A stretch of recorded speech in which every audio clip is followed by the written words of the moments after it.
Hello friends, Har Har Mahadev. આજે આપણે aloe vera gel કેવી રીતે બને છે તેની થોડીક માહિતી આપશું। સૌથી પહેલાં તો એલોવેરાના પ્લાન્ટમાંથી થોડાક એલોવેરા કટ કરી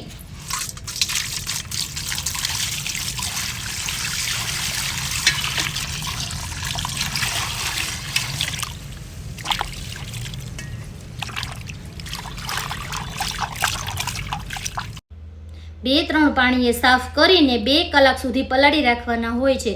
ત્યારબાદ જ એલોવેરાને ઉપયોગમાં લેવાશે। એલોવેરાને સાફ કરી ચમચી વડે સરળતાથી બધો જ પલ્પ કાઢી લેવાનો હોય છે। એ પછી એલોવેરાના પલ્પને ક્રશ કરી અમુક ઇન્ગ્રીડિયન્ટ્સ એડ કરી તેમાં પ્રોસેસ કરવાની હોય છે। ત્યારબાદ એલોવેરા જેલ તૈયાર થઈ જાય છે। અમે આમાં કોઈ પણ જાતનો કલર કે ફ્રેગ્રન્સ એડ કરતા નથી। એલોવેરા જેલ લગાવવાથી તમારી સ્કિન એકદમ ગ્લો કરે છે। આનો ઉપયોગ તમે સ્કિન અને હેર બંનેમાં કરી શકશો। ઓર્ડર કરવા માટે વોટ્સઅપ નંબર પર મેસેજ કરવાનો રહેશે। જય શ્રી કૃષ્ણ।